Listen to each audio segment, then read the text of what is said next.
Hier is ons, Here, kom en doen dit wat U wil doen in ons lewens.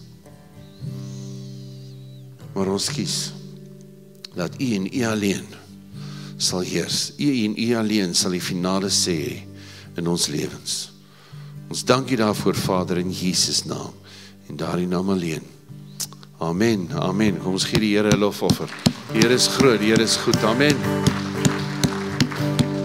Halleluja, halleluja.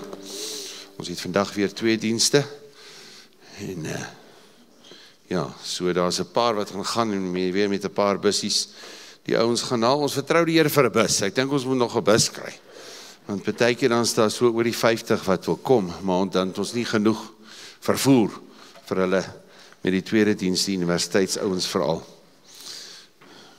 Die Here gaan 'n ding doen. Amen. Ag, amen. Goeiemôre. Ek wil hê so, ek het dit nie so voorberei nie. Ek bedoel, ek het niemand voorberei nie, maar ek weet nie hoeveel gaan ek roep nie. Ek dink ek gaan wys wie wil. Is dit reg? So net nou sal ek wys wie wil vorentoe kom en getuig. So begin so lank in tale bid. Daar sê. Romeine 8. Hy is in die Amplified. And if the spirit of him who raised up Christ Jesus from the dead dwells in you, then he who raised up Christ Jesus from the dead will also restore to life your mortal, short-lived, perishable bodies through his spirit who dwells in you. Amen. Almal sê amen. Hy sê in Afrikaans, en as die gees van hom wat Jesus uit die dode opgewek het in julle dan woon. As dit dan so is, as jy dit glo, as dit dan waar is, dan sal hy wat Christus uit die dode opgewek het, ook julle sterflike liggame lewend maak deur sy gees wat in julle woon. Hoe kan ek dan twyfel as die gees wat in my woon, Jesus uit die dode opgewek het? Ons het dit al 'n baie keer gesê. Kom ons sê, die gees wat in my woon, het Jesus uit die dood het opgewek. Nou kom ons sê, kom ons sê dit asof ons dit bedoel. Die gees wat in my woon, het Jesus uit die dood uit opgewek. Nog een keer, dat ek kan sien, daar is 'n oortuiging. 1, 2, 3, die gees wat in my woon, het Jesus uit die dood uit opgewek. Wat 'n ontsaglike voorreg, dat die gees van God, wat Jesus uit die dood opgewek het, in my woon. En dan hoeveel te meer, sal die gees wat in my woon, deel met die dood wat vernietiging in jou kan bring. Daar's 'n dood wat wins is, daar's 'n dood wat vernietigend is. Daar's 'n dood wat as gevolg van die sonde in my werk, wat kan vernietig, daai passie vir God, daai liefde vir God, wat kan verkoel, daai vrede wat in stres, vinnig gaan vrede na stres toe, vinnig gaan liefde na vrees toe, in plaas van die liefde volmaakte wat die vrees uitdryf. Te vinnig is 'n vernietigende dood werksaam in my. Maar die gees kan my opwek bo daai vernietigende dood, want ek is gesete. Na die opstanding is ek mos gesete saam met Christus in hemelse plekke. Amen. So as ek dan saam met hom opgestaan het, dan vra ek jou, hoe gereeld praat jy oor jou opstanding? Kom ons sê, ek gaan gereeld praat.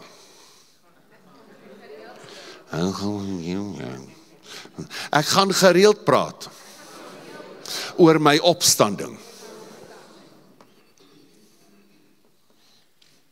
So wanneer laas jy vir iemand gesê, ek het opgestaan uit die dood?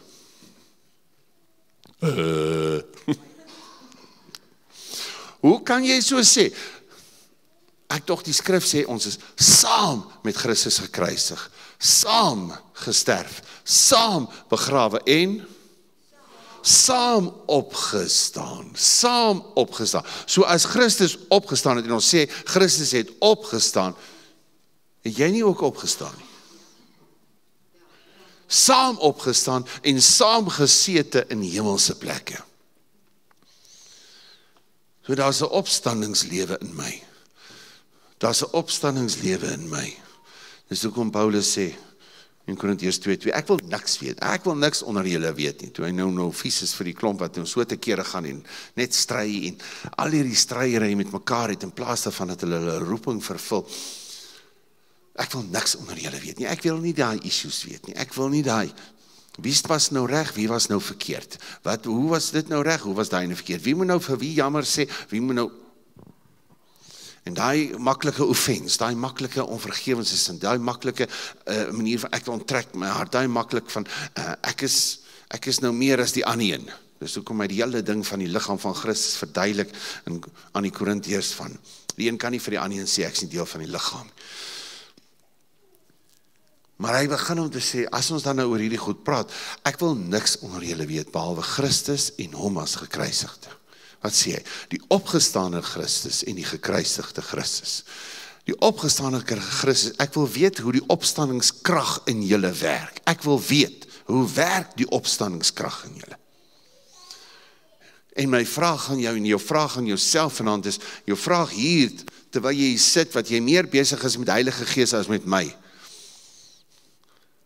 is hoe werk die opstandingskrag vandag in my? Wanneer jy moedeloos voel, hoe werk die opstandingskrag in jou? Wanneer jy frustreerd is, wanneer jy voel, jy het 'n krag van woede, jy het 'n krag van dit, jy het 'n krag van dat, hoe werk die opstandingskrag dan in jou daai oomblik? As dit dan regtig so is, sê Paulus aan die Romeine, as dit dan regtig so is, dat Jesus opgewek is deur die Heilige Gees, en daardie Gees in jou woon, as dit dan nou regtig so is, as dit nie 'n storieetjie is nie, as dit vir jou nie 'n storieetjie is nie, as dit nie vir my 'n storieetjie is nie, hoeveel te meer dan sal hy nie, jou sterflike liggaam, dan, dit wat hy met jou moet doen, is nie 'n triljoenste van dit wat die Gees gedoen het en reg gekry het met die Seun van God. So mag God jou help, mag God my help om te sê, dat dit nie, die realiteit van my omstandighede so groot is, dat ek eintlik die opstanding 'n storie maak. Wat is die storie en wat is die waarheid?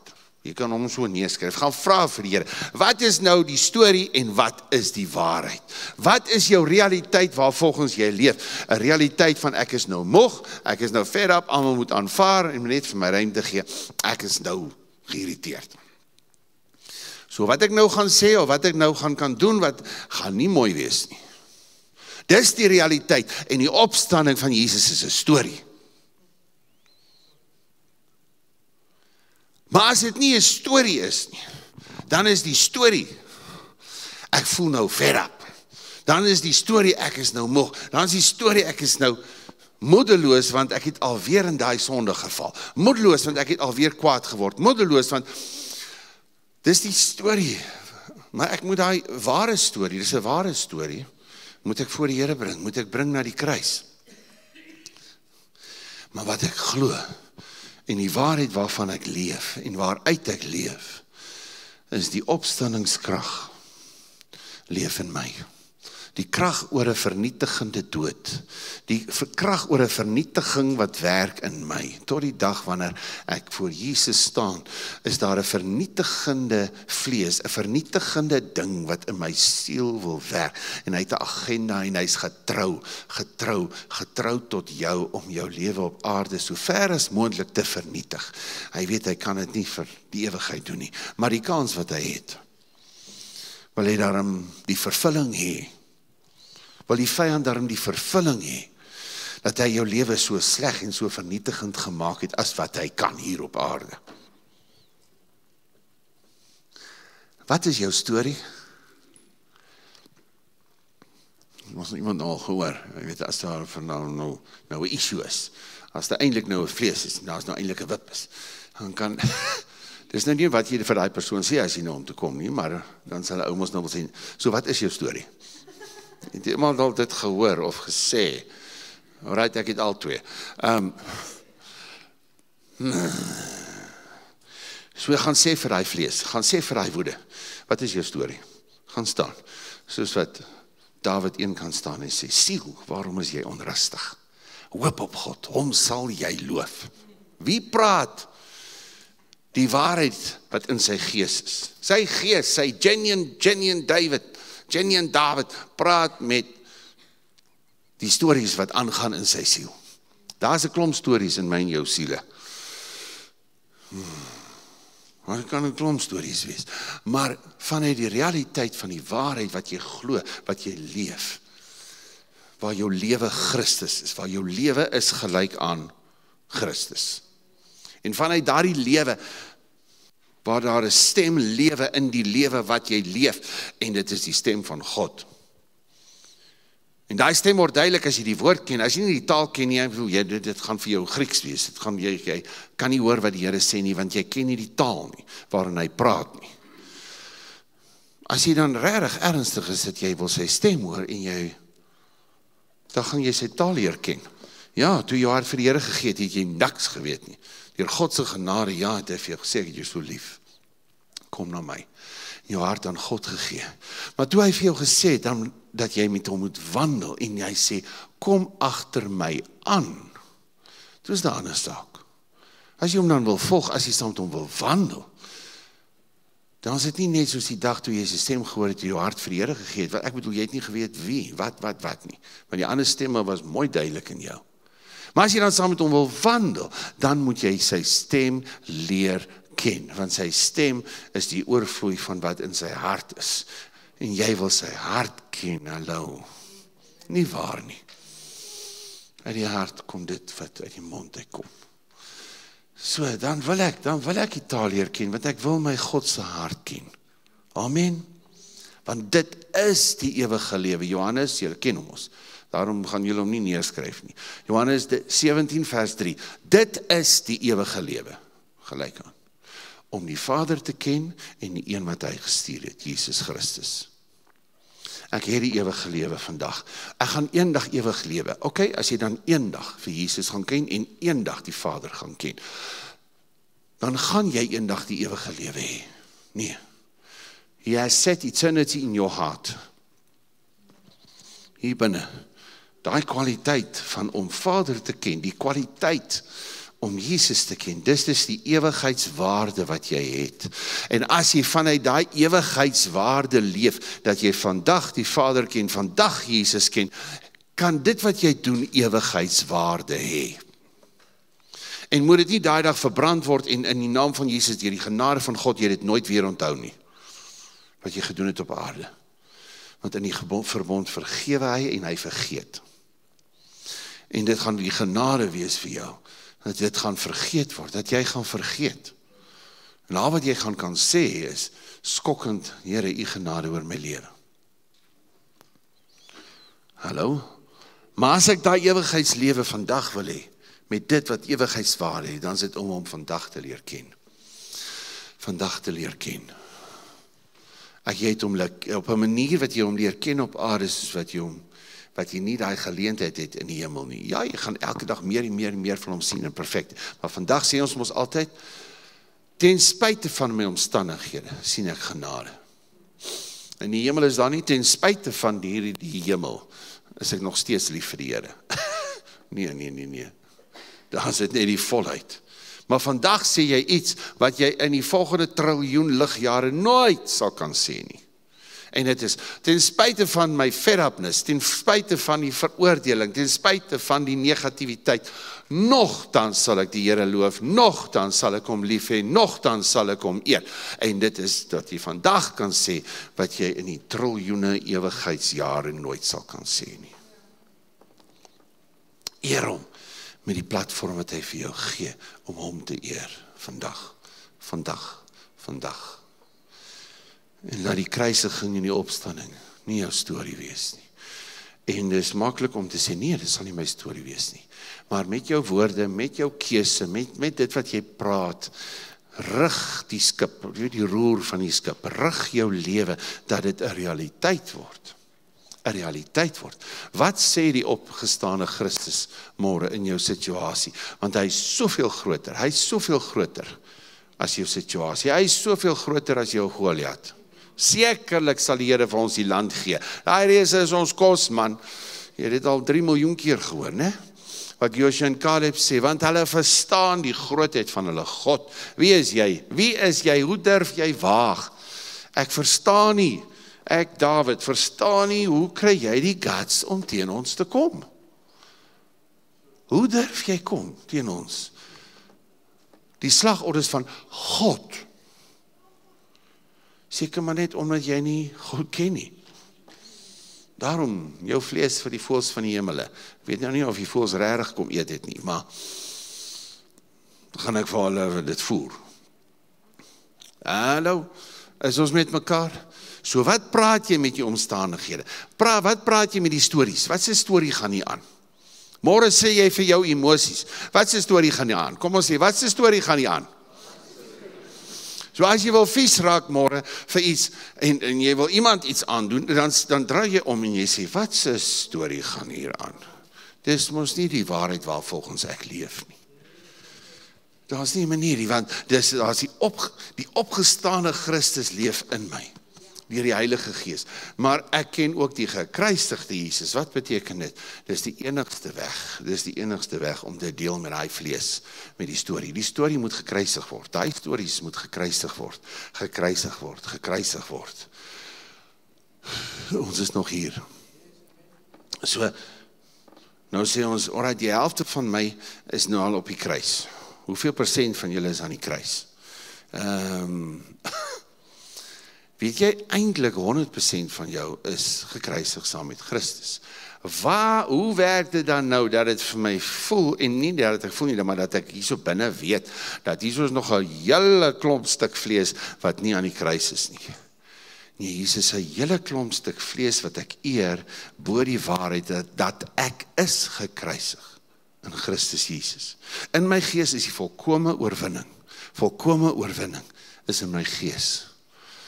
Dat ek is 100% gekruisig saam met Christus. Maar ek leef nie die waarheid nie.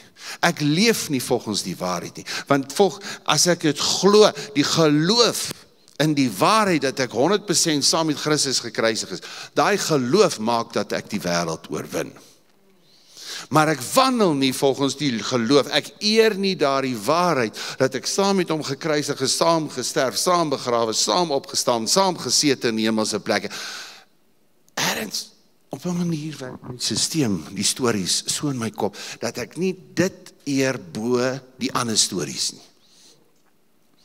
En dan manifesteer daar vlees. Dan kan vlees wakker wees. Want ek leef nie volgens die waarheid nie, ek leef volgens ander stories. Mag dit nie meer so wees nie, Ek mag jou storie die waarheid wees. 'n Waarheid wat jou vry maak, want net waarheid maak jou vry.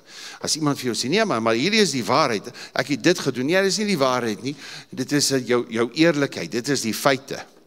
Maar hierdie is die waarheid, ek voel, ek kan nie meer nie, ek gaan opgee, ek voel dit, ek voel dat, dit is regtig die waarheid.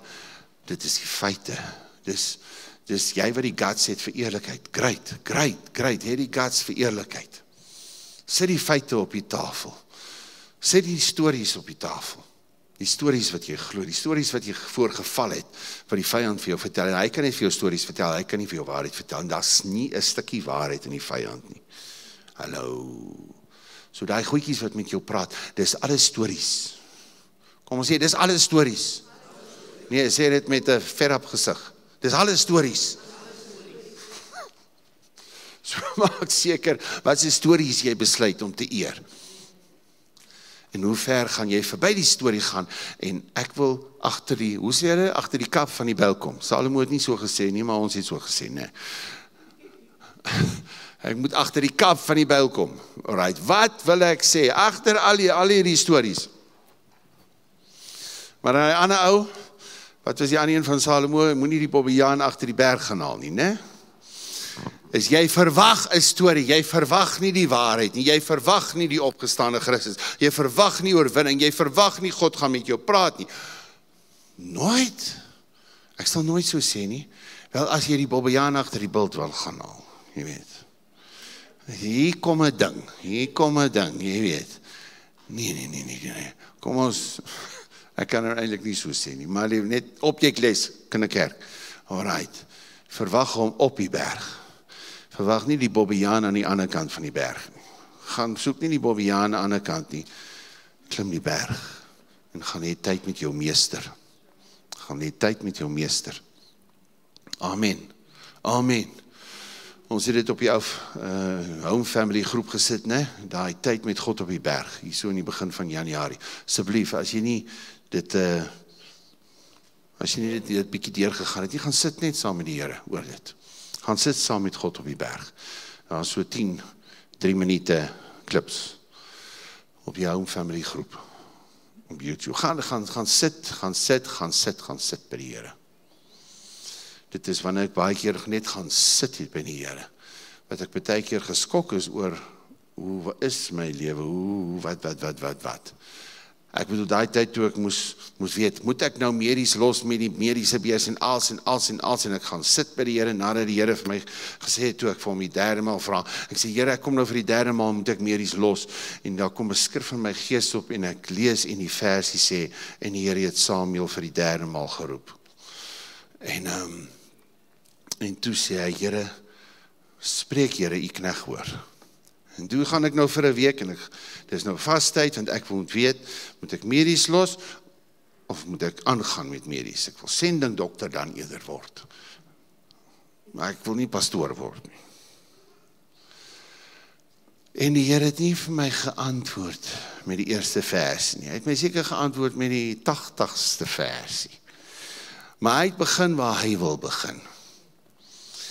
Om sekere waarheid aan my te openbaar. En God gaan begin om sekere waarhede aan jou te openbaar, sodat wanneer jy by die antwoord kom, jy het genoeg waarheid in jou het, om die antwoord te glo, en daarop in gehoorsaamheid te reageer. God wil jou eers die kapasiteit gee, om dit te kan vat. Is ons met mekaar. So laat toe dat die Here jou hart voorberei vir sy antwoord. Laat toe dat die Here jou voorberei vir sy antwoord, sodat jy met sy opstandingskrag kan ingaan in jou situasie, in jou uitdaging, in jou sukses. Jy die opstandingskrag nodig, want anders gaan jy die krag van sukses gebruik. Jy gaan terugsit in die krag van sukses en voorspoed. Dis die grootste versoeking. Daai sukses en daai voorspoed is elke keer die ding. Dit is die ding. Elke keer wat Israel se hart, God se volk, hulle hart weggevat het van hulle God. So vra die Here, bid nie net vir voorsiening nie, bid, sê Here, leer my dan, hoe om sukses en voorspoed te kan hanteer. Berei my hart voor. As jy dan glo, God gaan jou voorspoedig maak. As jy dan glo, die Here gaan voorsien. Berei jou dan voor daarvoor, as jy die geloof het. Dit beteken, Here, wat sy storieetjies ook al in my kan werk, wanneer jy my moet vertrou met 'n klomp rondom finansies, of rondom dit, of rondom dat. Berei my voor, hoe om dit te kan hanteer. Is ons met mekaar? Asseblief, my broer, my sis, so, gaan definieer jou stories, gaan gooi daai kategorieë in jou kop, wanneer jy môre in 'n situasie is, gaan evalueer net so bietjie, maak dit net, maar jy gaan dit as prins moet doen, jy moet dissipline daarop sit, om dit te kan doen. En as jy daai dissipline sit, totdat dit gewoonte raak, totdat dit leefstyl word. Dis, maak disippels van aan die nasies, bring hulle in 'n dissipline, sodat die dissipline 'n leefstyl word. 'n leefstyl word. Jy vat die dissipline, jy moet fokus op die dissipline, met wat? Met die waarheid, net met waarheid, as jy nie die waarheid ken nie, kan jy geen dissipline vat nie. Jy gaan volgens jou stories leef. Die stories gaan die dissipline vir jou gee. Jy gaan volgens the pattern, dissipline het te doen met, there's a pattern of life, daar is 'n patroon van lewe, waar volgens jy sal leef. En wat is jou patroon van lewe vandag? Volgens die stories wat jy glo. Volgens die stories wat jy glo. Die ergste is dan, as iemand jou iets vertel, En nog, het julle daai ene ook seker al gehoor, nee, stories van daardie persoon. En jy glo dit nie noodwendig nie, maar op 'n manier werk dit net so, dat jou hart versigtig is. Maar jou hart moet net versigtig wees, as die Here gesê het, jou hart moet nou versigtig wees. Hallo? Maar daai stories, kom ons maak die waarheid gou die storie, en ons maak die storie nou die waarheid. Maar dit is nie al twee nie, daar is nie al twee. Jy gaan nie net die storie glo, en dan sê, maar jy glo die woord as die waarheid. Nee, no, dit is, don't deceive yourself, mislei nie jouself nie. Maar vir die toekoms, my broer en my sis, die stories gaan groot word, vir die misleiding. Die stories gaan groot word, en die stories in die kerk moet groot word, want die kerk het die sleutel om te maak dat die skudding vir die vyand nie gaan werk nie. Maar die wat op die waarheid bou, will shame the enemy. Those who build on the truth will shame the enemy. Is ons met mekaar. En so, hy kan nie toelaat dat jy op waarheid bou nie. Jy moet die stories glo. En dis wat ek sê, so maklik met dit wat ek voel, met dit wat ek dalk moedeloos het, met dit wat ek dalk kragteloos voel. Begin spreek die waarheid en sê, hierdie is nou die storie van die realiteit van my emosies. Dis 'n realiteit, dis die feite van wat ek voel, dis die realiteit van wat ek voel, maar, dis die storie, maar, die waarheid wat my vry maak, is die opgestane Christus in my.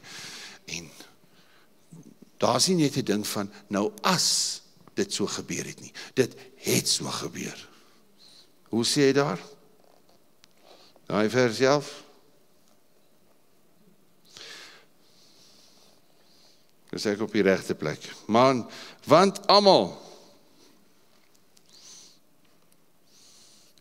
ekskuus julle, en as die gees van hom, wat Jesus het doen, en as die gees, as dit dan waar is, daai as moet verdwyn. As dit dan so is, ek bedoel, die fariseërs het dit gesê, die soldaat het gesê, as u dan die seun van God is, kom af van die kruis. As dit dan nou waar is, as hierdie nie net 'n ou storieetjie is nie. So daai skrif sê eintlik dan nou, jy moet nou besluit, is dit nou 'n storie vir jou, of is dit nou die waarheid? Want as dit so is, as dit die waarheid is, dan gaan die gees van God sekere dinge in jou werk wat jy verstom gaan wees, dat daardie dinge in jou gebeur. Wanneer laas was jy verstom oor wat Heilige Gees in jou doen? Wanneer laas was jy verstom oor wat Heilige Gees deur jou doen? Dit sal gebeur, wanneer? As die opstanding nie 'n storie is nie. As die opstanding jou realiteit is, jou waarheid is, dan sal die Gees sekere dinge in jou doen, wat jy verstom sal staan. Ek pleit by jou, laat die Heilige Gees toe. En wil jy nie hierdie tyd, soos wat hulle na die opstanding, Jesus gehoor het en gesê het, ek gaan, maar wag, vir wat? Vir die Heilige Gees. Wil jy nie daai boodskap sommer net in hierdie tyd weer vat nie? Om te sê, ja, hy gaan en hy kom, maar wag, vir wat? Vir die volheid van die Gees. Voordat jy sê wat jy wil, wag vir die Gees. Voordat jy doen wat jy wil, wag vir die Gees. Voordat jy soveel honderde goed kan doen, wag vir die Heilige Gees. Voordat jy daai opinie vorm oor daai persoon, die opinie oor jouself, voordat jy besluit jy is nou 'n mislukking, wag en hoor wat sê die Heilige Gees oor jou opinie. Hoor wat Heilige Gees sê, as jy respek het vir God, en as dit nie jou storieetjie is nie, as die opstanding nie jou storieetjie is nie, wag op die Heilige Gees. Want dit is die groot ding, wat hy gesê het, na sy opstanding. Hy het nie net gesê, right, okay, ouens, ons het dit gemaak, julle gaan hemel toe, julle gaan nie meer hel toe nie. Dit was nommer 1 van 1 miljoen punte. Maar wat hy wel vir hulle gesê het, wag op die Heilige Gees. Wag op die Heilige Gees. Hierdie is die oorwinning, hierdie is die oorwinning, hierdie is die oorwinning dat julle meer as oorwinnaars kan wees deur Christus. Meer as oorwinnaars, maar al is jy meer as 'n oorwinnaar, al is jy tot alles in staat, die Christus wat jou die krag gee, al is jy geseënd met alle seëninge in die hemel en op aarde. Al is jy, al het God Christus gegee, en hoe sal hy dan nie saam met Christus julle ook alles genadiglik skenk nie? Al is alles daar tot jou beskikking deur jou wedergebore gees. Wag. Al het jy alles tot jou beskikking. Wag. Al kan jy elke woord op reageer. Wag. Dat die Heilige Gees vir jou sê, hierdie woord, hierdie oomblik, so maak jy nie. En nie net opdrag in die hoofkantoor nie, maar ook in die sitkamer, waar hy net met jou wil sit. In fellowship hê. Weet wanneer is dit hoofkantoor? Weet wanneer is dit bietjie paksla?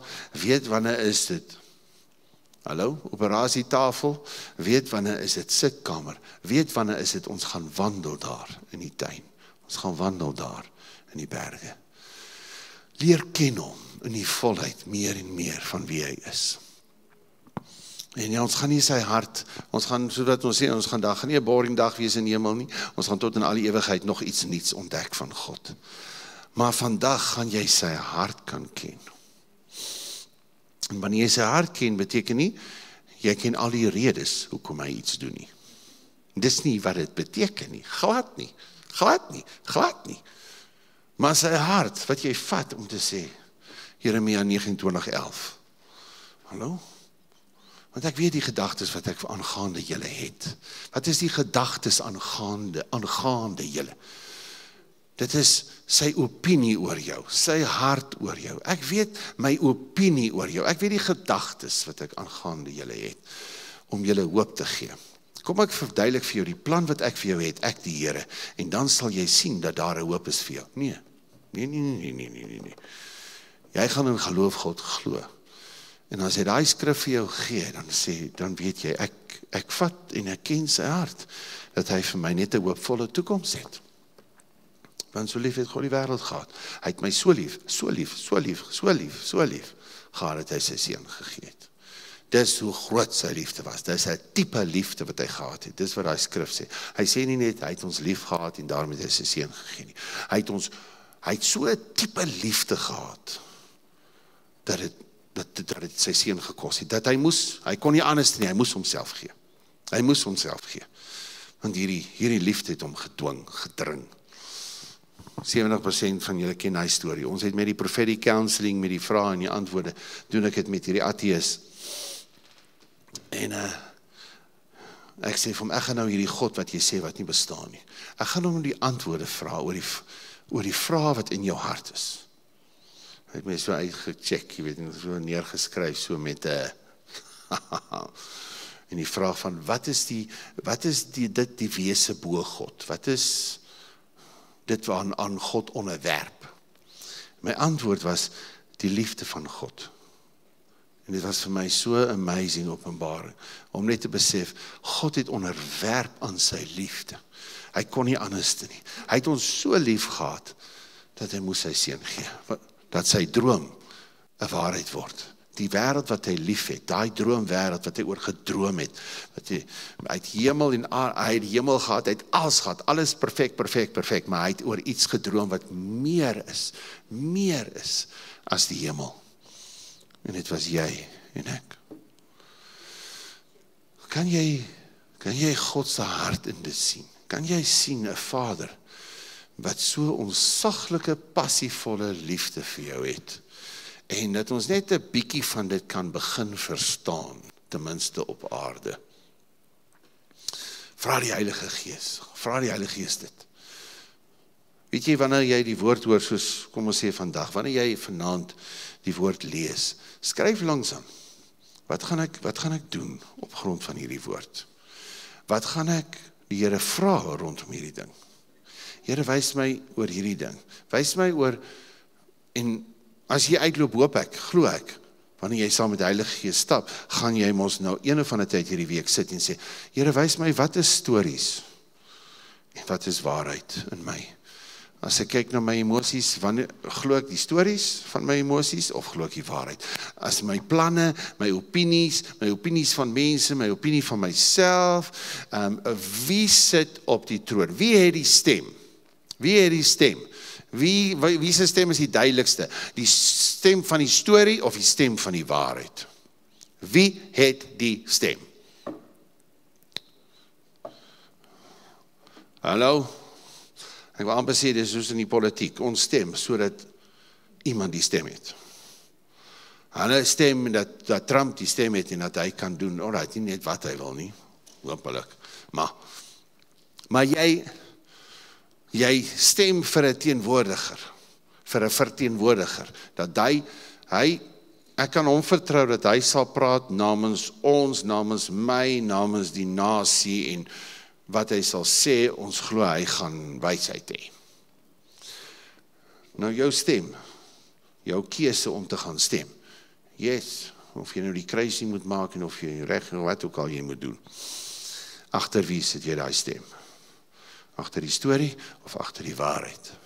So vir elke deel van jou lewe, mag gaan vra Heilige Gees, as die Gees, as die Gees, as die opstanding nie storie is nie, as die Gees wat Christus uit die dood opgewek het, dan in jou woon, dan gaan hy jou sterflike liggaam lewend maak, nie met 'n klik, pom, en daar, hoe gaan hy die lewe gaan inkom, die woord is die lewe, die Gees is die lewe, en soos wat jy die lewe toelaat, soos wat jy die woord toelaat, gaan die Gees inkom, maar die Gees werk net op die woord. Die Gees is net getrou aan die woord. Die Gees is net getrou aan die woord. Die woord het gesê, Vader het gesê, God het gesê, ek sal jou nooit begewe, ek sal jou nooit verlaat nie, en hoekom gaan die Heilige Gees jou nie verlaat nie? Want hy is getrou aan die woord. En hy is net getrou aan die woord. En op daai beginsels kan die duiwel net getrou wees aan daai woord. Wanneer jy die woord glo van die storie waar hy ou duiweltjie vir jou sê, van verwerping, daai duiweltjie van stres, van angstigheid of van vrees of van wat ook al, as jy daai woord vat, gee jy vir hom die platform, dat hy kan inkom. Vat die woord van daai Gees, en jy gee vir hom die platform. Die woord wat jy vat, die woord wat jy glo, gee die platform, vir hom om te werk in jou lewe. Jy gee vir hom die platform. Kom en hier is vir jou 'n plek om te sit, hier is vir jou 'n plek om te doen, hier is vir jou kombuis om op te kook, op te dis wat ek moet eet. Vreet jou verwerping. Hallo, vreet daai mislikheid, vreet daai bitterheid, sodat jou siel bitter word, sodat jou emosies mif raak, sodat jy nie meer kan aanbid nie, sodat jy nie meer kan dit nie, sodat jy nie meer kan dat nie. Vreet dit. Want jy die woord geglooi het, om ingenooi daai Gees, jy sit saam met hom, as jy gaan sit, hy praat, wanneer jy in die kombuis is, hy praat, hy gee die resep vir jou, van wat jy sal vreet. Ons is met mekaar. Ek wil dit daar los. Dis nie 'n begin van 'n nuwe era van kort preke nie, maar ek wil dit vandag hier los. En ja, want partykeer, weet jy, partykeer dan werk dit so. Dan deel jy 'n woord. Wie het dit al gesien? Dat jy praat met iemand, dalk by die werk, of dalk met jou kind, dalk met jou somebody, with your spouse, of with your whoever, with your friend, with your enemy. En hulle kyk jou en maak so, maar in hulle harte sê hulle, waar, hulle is daar ergens. Jy kan dit ons baie keer sien, nee. No, dit is baie keer amazing, en dit is vir my so great om te sien iemand connect met die waarheid.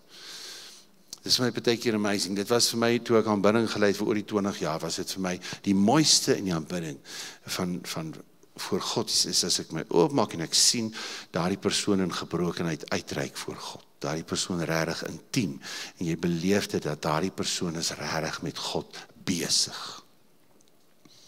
En baie keer wil ek amper sê, verlang om dit te kan sien, dat jy sien wanneer mense die waarheid vat, en jy sien, hulle vat dit as kosbaar, hulle eer daardie waarheid, en hulle vat dit in hulle hart.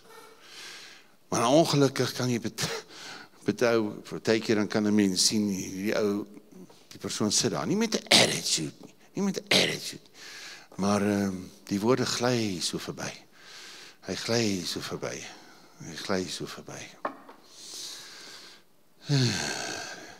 En dan partykeer, dan moet 'n ou nou weet, is dit nou Heilige Gees wat sê dit weer. Of verduidelik dit anderste. Of benadruk die punt meer. En dan die ene, dan het 10 het klaar gevat, maar daar is nog so ander 5, hulle sit hier en wherever, en whatever se plek, jy weet. Dink aan hoe hulle hitte gaan bou op die berg. En dit is wat 'n ou dan moet vertrou, môre. Bid, dat die ouens by die werk jou strategie sal vat. Maar hoekom? Want hoekom? Nie omdat jy die beste weet nie, asseblief nie, dit stink van hoogmoed. Nee, omdat jy glo Heilige Gees gee jou strategie. As jy glo God gee jou strategie in jou werk en met jou familie en wat jy doen en wat jy droom. As jy glo dit is God wat dit doen, dan bid jy dat mense dit sal vat. Want dan het jy iets om te gee. Dan is jy nog hier op aarde, nie omdat jy toevallig leef en eendag moet doodgaan nie.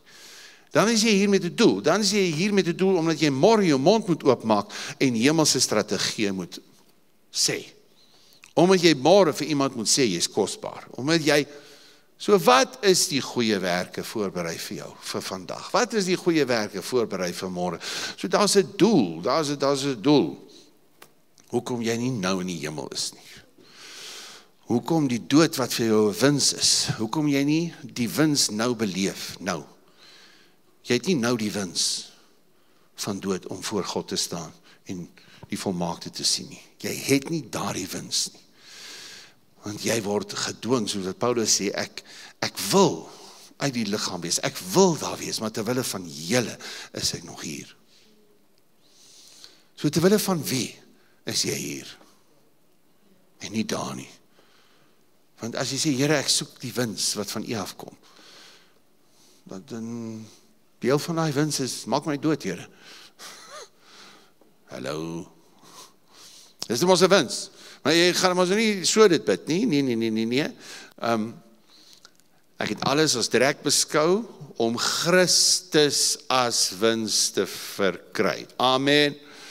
So, hier is die lewe, Christus sterwe is wins, maar hierdie Christus lewe is waar ek alles opgee sodat Christus die ultimate wins is. He's the prophet of my life. Was daar wins gewees gister in jou lewe? Was daar 'n wins? 'n netto profit of 'n netto wat is die ander ding? Netto loss. Het jy verloor gister? Is of wins of jy gister het jy bankrot gespeel. Wat beteken dit? Daar was nie 'n wins nie. Want jy het geluister na die stories. En jy het volgens die stories geleef. Nee, prys God vir die bloed. Amen. Hierdie bloed is elke volgende dag 'n nuwe geleentheid. As ek met 'n opregte hart voor God kom. En myself om gee. Ja. Dan word my verleentheid God se geleentheid, né? Hallo? My verleentheid word God se geleentheid deur die bloed van Jesus. So my broer, my sis, I plead with you. I plead with you to have grace on me also sometimes. Dan sien jy al 'n ander voorbeeld wat ek weet nie hoekom ek dit vandag sê nie. Daai 99 is daar. En weet jy hoe dink ek hoe frustreerd was die 99 dat hulle wragtig weer vir daai harde kwas skaap moet wag. Maar die herder nou daai skaap moet eers gaan haal. Hier staan die 99 en ons wag dat die herder nou eers die skaap gaan haal voordat ons verder beweeg. Dalk leer dit vir ons 'n kompassie vir mekaar. So, jy moet nou nie in hoogmoed hier so sit en as 'n ou nou 'n bietjie langer preek sê, magtig kan daai ouens nie net nou gaan luister nie, sodat ons kan klaar kry. Jy moet nou nie dit probeer sê in jou kop nie. Maar wat ek wel sê is, kom ons wees vir mekaar. Kom ons wees daar vir mekaar. As die Here gee vir my die openbaring, gee die openbaring. Die kerke daar buite, die Here gaan 'n herlewing ding doen, my broer, daar gaan herlewing kom, verseker. Met al die rubbish moet meer word. Daar is sekere vervolging wat moet meer word. Daar is sekere belaglikheid wat moet meer word. Maar in die lig daarvan nog steeds gaan die evangelie aan al die nasies verkondig word met 'n herlewing wat die wêreld nog nooit gesien het nie. Herlewing wat die wêreld nog nooit gesien het nie. Onthou Johannes 14 vers 12. Die werke wat ek doen, sal julle ook doen. En groter werke as wat ek gedoen het. En groter werke as dit sal julle doen. Die kerk gaan volwasse word. So volwasse, dat as hulle die onsaglike, suksesvolle, powerful works doen, dat dit nie na hulle koppe toe sal gaan en in hoogmoed vrot nie. Maar die kerk, ons wag nie net vir die Here vir die herlewing nie. Ons sê, Here, maak ons volwasse. Maak ons volwasse. Help ons om los te kom van die stories van wat ek glo. Maar laat ek die opstandingskrag, die waarheid wees. En daai opstandingskrag, dat wanneer ek praat, is daar lewe. Wanneer ek praat, is daar lewe. Of wanneer ek praat, is daar dood. Wanneer ek praat, daai storie, daai jou issuekie, is dit nie 'n vernietigende dood nie. Is dit nie 'n vernietigende sinnetjie nie. Is dit nie 'n lewe, ou dood en lewe in die mag van die tong, né? Daar, dis ons Spreuke 18:21, né? Almal sê ja, want julle ken hom ons. Daar sê, goed. Dood en lewe in die mag van die tong. So jy spreek daai lewe in die situasie. Amen, want as jy nie daai lewe spreek nie, wie gaan dit spreek? Nee, daar is niks salftes meer aan daai ou nie. Nee, hy gaan ook nooit verander nie. En al wat die duiwel is, ek so excited oor wat jy sê. Selfs die Christen het dit vandag gesê. Wow, daai ou wat veronderstel is om te weet wat die woord sê. Hy het ook verklaar dat ons plan gaan werk. Dat daar geen salftes meer is aan daai ou nie. Nee, ons is klaar met die stories. Kom ons sê, ek is klaar met die stories. Ek gaan die waarheid glo. Kom ons sê, die gees van God wat in my woon, het Jesus uit die dood opgewek. En hy sal deel met die dood in my lewe. Dankie, my Vader, vir wie U is. Dankie vir die goedheid, U getrouheid, Here. U is 'n wonderlike God, daar is niemand soos U nie, Here. En ek vra Heilige Gees dat U ons sal vergewe. Ag Vader, dat U ons sal vergewe. Soos wat Heilige Gees U vir ons wys in hierdie tyd, in hierdie seisoen. Hoeveel keer het ons U woord 'n storieetjie gemaak? Here, help ons dat ons met so respek U woord oopmaak wanneer ons U woord hoor, U woord lees, U woord praat. Arresteer ons Heilige Gees, dat ons sal verstaan met 'n respek die waarheid van die woord. En dat ons nie meer respek sal hê vir ander goed, en dit die waarheid maak nie. Sodat ons U woord 'n storie maak nie. Vergewe ons daarvoor, Vader. Maar dankie vir die opstandingskrag, en dat ek kan weet, ek kan praat oor my opstanding. Dat ek was uit duisternis geroep, Here, elkeen van ons was in die dood. Ons was in die dood van die sonde, in die ewige dood, en dit wat tot in ewigheid veronderstel is om te werk in ons. Maar Here God, deur U ontsaglike genade het U gekom. And you've called me out of darkness into your marvelous light.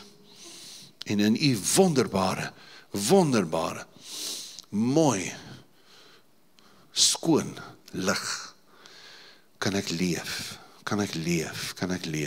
Help my om dan vanuit die waarheid wat in my gees is te leef, Here. Help my om my siel in lyn te kry, dat ek hierdie storieetjies in my siel sal onderwerp aan die waarheid van die woord. Dankie daarvoor, Vader, dat U ons, elkeen van ons gaan prakties deur die Heilige Gees, prakties gaan help. Gee ons die genade om die dissipline te hê, om so by U woord uit te kom. En selfs as ons U woord oopmaak, Here, dat ons sal sê, Here, help my om die waarheid te sien bo die stories. Ek loof U daarvoor, Vader, dat U op 'n baie spesiale manier elkeen van ons sal aanraak, en ek bid so vir die kerke en die nasies, Here, dat Here, as hulle die woord sal oopmaak, soos wat baie keer ons net die woord oopgemaak het, Here, en dan ewe skielik was U op so 'n spesiale manier daar, by elkeen van ons wat hier sit, Here, wat ons daai woord gelees het of gehoor het, en ewe skielik het dit net so ontplof in ons harte. Here, laat dit so ontplof in die harte van kerke wat, hoe vas ook al in tradisie of in godsdienstigheid is. Wie is ons beter as hulle? Niks. So asseblief my God. Selfs dit wat daai ouens in die Koran lees, wat van baie van daai skrifte presies uit u woord uitkom, Here. Gebruik daai verse, gebruik daai woorde, Here, en laat dit ontplof deur die Heilige Gees in harte. Want dit is die tyd, Here. Dit is die tyd. Ja, Here Jesus, kom gou. Maar kom gou vandag in my wonde, in my sukses, in my failures, in my relationship. Come today, Lord Jesus. Come today, Lord Jesus, come. Ons vra dit in Jesus naam en almal sê, amen, amen, laat dit so wees.